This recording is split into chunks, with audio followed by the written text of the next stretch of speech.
በስመ አብ ወወልድ ወመንፈስ ቅዱስ አሐዱ አምላክ ክርስቶስ ተንሥአ እሙታን በዐቢይ ኃይለ ሥልጣን አሰሮ ለሰይጣን አግዓዞ ለአዳም ሰላም እምይእዜሰ ኮነ ፍስሐ ወሰላም። ኣብ ዓዲ ውስጥን ኣብ ወፃኢ ዓድን ትነብሩ ናይ ኦርቶዶክስ ተዋህዶ ቤተክርስቲያን እምነት ተኸተልቲ ኩልኹም እንኳዕ ንጌታችን ጎይታናን አምላኽናን መድኃኒናን ኢየሱስ ክርስቶስ በዓል ትንሣኤን 2017 በሰላም አብጽሐና አብጽሐኩም። ለምንት ተሐስሳሁ ለሕያው ምስለ ሙታን ተንሥአ ይሃሎ እዝየ። ንምንታይከ ነቲ ሕያው ምስ ሙታት ትደልዮ ኣለኽን? ንሱ ተንሥኡ እዩ ኣብዝዩ የለን። ሉቃስ ወንጌል ምዕራፍ 24 ካብ ቁፅሪ 6 ክርስቶስ ኣምላኽና መድኃኒና ኢየሱስ ክርስቶስ ንደቂ ሰባት ክብል ኣብዛ ዓለም እዚኣ መጺኡ መከራ ተቐቢሉ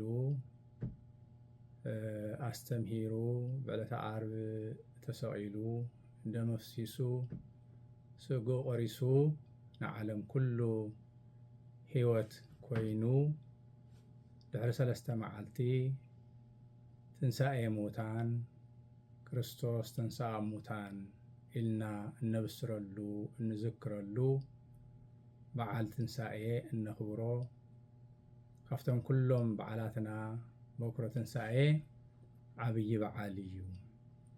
ለምን ተሐስሳሁ ለሕያው ምስለ ሙታን? ሕያው ዝኾነ ኣምላኽ ምስ ሙታን ንምንታይ ትደልዮ?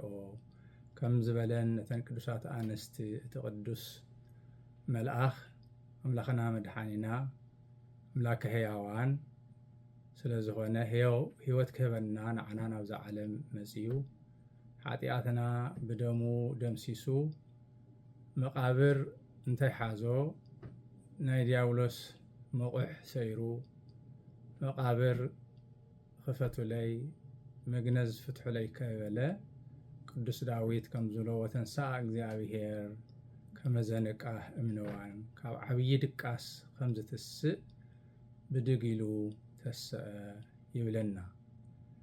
ትንሣኤ ንዓና ሕይወት እዩ። ትንሣኤ እቲ ብኣዳም ዝመፀ መርገም ተደምሲሱ ሕይወት ዝረኸብናሉ መርገምና ዝተደምሰሰሉ ምስ እግዚኣብሔር ዝተዓረቕናሉ ናይቲ ናይ ዘለኣለም ሕይወት በኩረ ትንሣኤ ኮይኑ ኣምላኽና መድኃኒና ኢየሱስ ክርስቶስ ሕይወቱ ሂቡ ሕይወት ዝሃበና ዓብዪ በዓል እነኽብሮ ኣብ ኩሉ ዓለም ብክርስትና ተዝዓበየ በዓል ትንሣኤ ጎይታናን ኣምላኽናን መድኃኒናን ኢየሱስ ክርስቶስ እዩ። ቅዱስ ጳውሎስ ብመልእኽቱ ኣብ ቆሮንቶስ ምዕራፍ 15 ካብ ቁፅሪ 20 ጀሚሩ ከምዚ ይብል፣ ሕጂ ከዓ ክርስቶስ ካብ ሙታን ተንሥአ፣ በዚ ከዓ ናይቶም ዝሞቱ በኩረ ትንሣኤ ኾነ። ስለዚ ከምቲ ሞት ብሓደ ኣዳም ዝመፀ ከምኡ ከዓ ትንሣኤ ሙታን ብሓደ ሰብ እዩ ዝመፀ። ከምቲ ኩላቶም ብኣዳም ዝሞቱ ከምኡ ከዓ ኩላቶም ብክርስቶስ ሕያው ክኾኑ እዮም። ከምቲ ብኣዳም ኣቦና ሞት መፂኡ ዓለም ኩሉ ዝገዝኦ ከምኡ ከዓ ጎይታናን ብኣምላኽናን መድኃኒናን ኢየሱስ ክርስቶስ ትንሣኤ ኩልና ሕይወት ክንረክብ ጌርና እዩ። ብኣዳም ኣቦና ዝነበረ ናይ ሰይጣን መወቕሕ ወሰበረ ውሃተ ብርት ናይ ሲኦል ደጋኣፍታት ሰባቢሩ ኣብ ሲኦል ዝነበሩ ነብሳት ኩሎም ነፃ ኣውፂኡ ነፃ ዘውፅአና ፈጣሪና ኣምላኽና መድኃኒና ኢየሱስ ክርስቶስ ክብሪ ምስጋና ንዑ ይኹነና። እዚ ትንሣኤ እዚዩ ናይ ሓጎስ ናይ ደስታና ናይ ሕይወትና ምንጪ ዝኾነ ዓብዪ በዓል እዩ እሞ እዚ በዓል እዚዩ ብመንፈሳዊ ከምዚ ጌርና ከነኽብሮ እንተለና ኣምላኽና መድኃኒና ኢየሱስ ክርስቶስ ከዓ ዝእዘና ኣሎ ማለት እዩ።